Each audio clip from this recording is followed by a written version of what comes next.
नमस्कार, मैं हूं केशव रॉय और हमारे साथ आज मौजूद हैं श्वेता।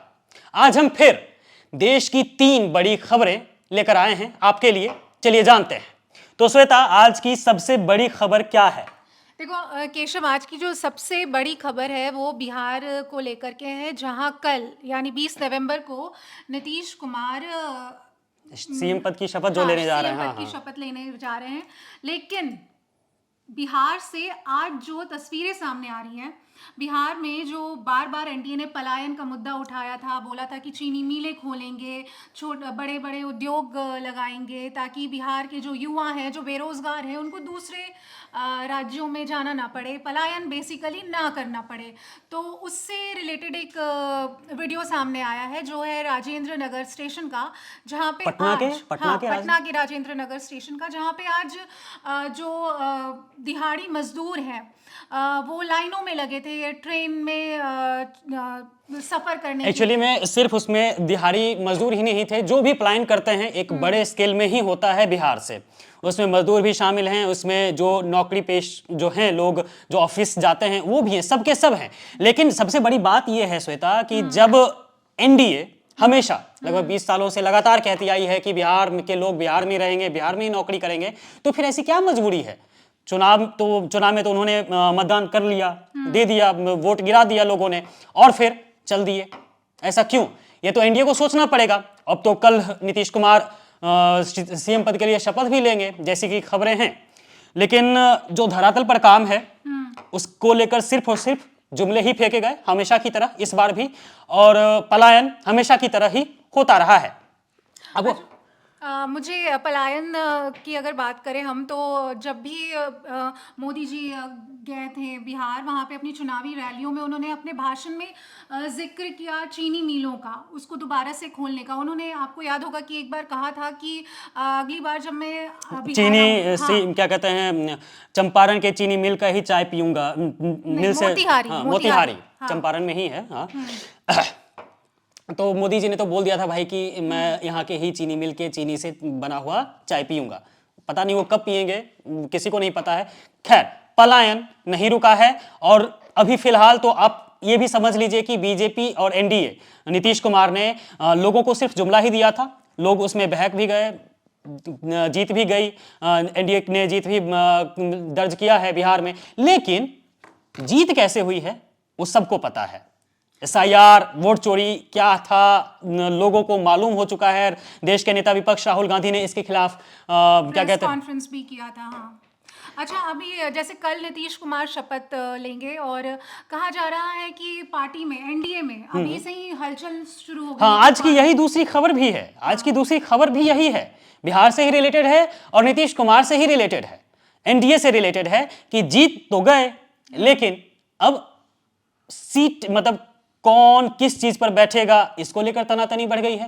क्योंकि हाँ, समीकरण ये है कि सीएम पद के लिए तो नीतीश कुमार को चुना गया, चलिए ये तो समझ में आया। लेकिन जो सबसे बड़ी खबर आज की ये है दूसरी, वो ये है कि बिहार में स्पीकर पद के लिए बीजेपी और जदयू में तनातनी बढ़ चुकी है। अच्छा। क्योंकि स्पीकर पद चाहते हैं बीजेपी वाले कि हमारे हों, जदयू नीतीश कुमार की जो पार्टी है जदयू, वो भी चाहती है कि हमारे ही लोग हों।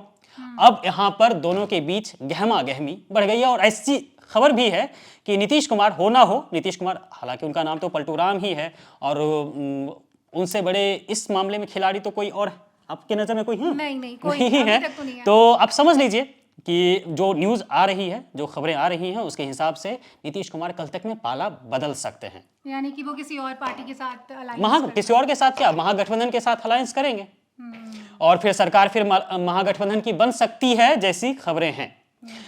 तो श्वेता, इस मामले में आपकी क्या राय है? क्या लगता है कि स्पीकर पद किसे मिलेगा?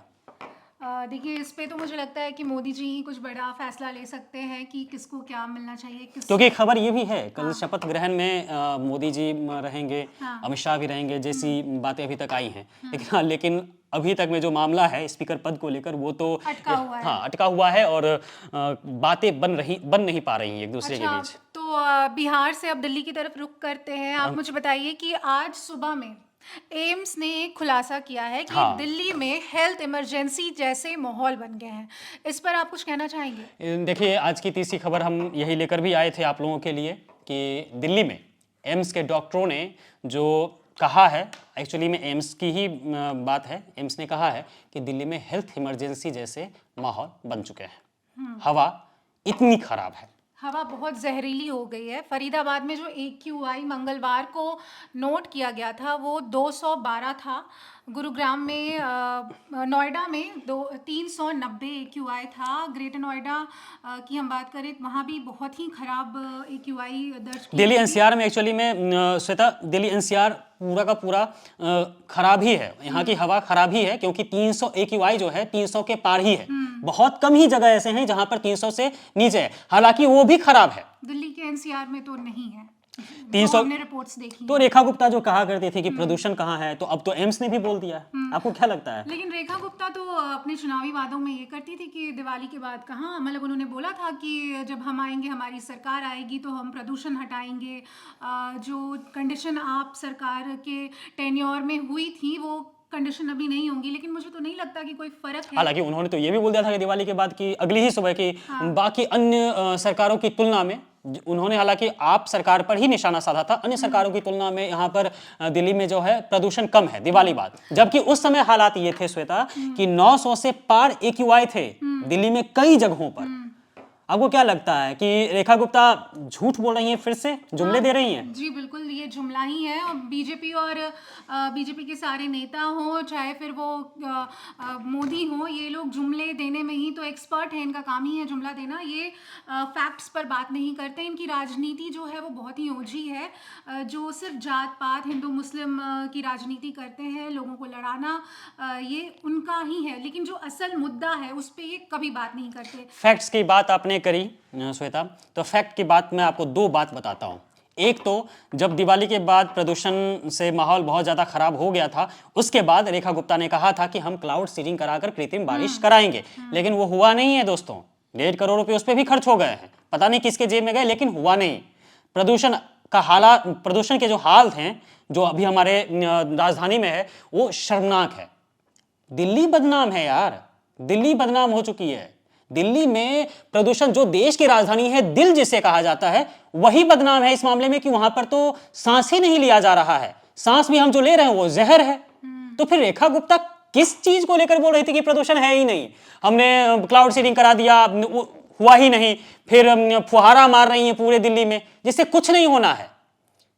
कोई ठोस कदम जब तक नहीं उठाए जाते हैं तब तक दिल्ली में प्रदूषण को खत्म किया ही नहीं जा सकता है। केशव, मुझे लगता है कि उन्होंने ऐसे इसलिए कहा होगा क्योंकि उस वक्त वो बिहार चुनाव में व्यस्त थी, वहाँ लिट्टी चोखा खा रही थी, तो शायद उनको वहाँ की जो हवा है उन्हें लगा होगा पसंद आई होगी। हाँ, तो उन्होंने ये कहा होगा। तो मुझे ऐसा लगता है कि रेखा गुप्ता को थोड़ा सोचना चाहिए कि कैसे करना है, क्या लेकर आना है। क्या बिहार से क्या 1-2 बैलून में हवा भर के लाती हैं? क्या वो उनको कर सकती हैं? ये इस तरह की बातें कुछ भी कर सकती हैं।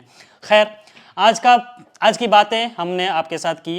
बिहार में क्या हुआ, बिहार में पलायन नहीं रुक रहा है। बिहार में एनडीए में जो है जदयू और बीजेपी के बीच तगड़ा घमासान मचा हुआ है स्पीकर पद को लेकर। और दिल्ली में फैक्ट की बात इन्होंने की, फैक्ट की बात हमने भी की। 120 दिनों से, अभी भी 120 दिनों से ज्यादा गंभीर श्रेणी की वायु हम लोग ले चुके हैं। लगभग 12 सिगरेट पर डे हम अपने अंदर वो जहर ले रहे हैं।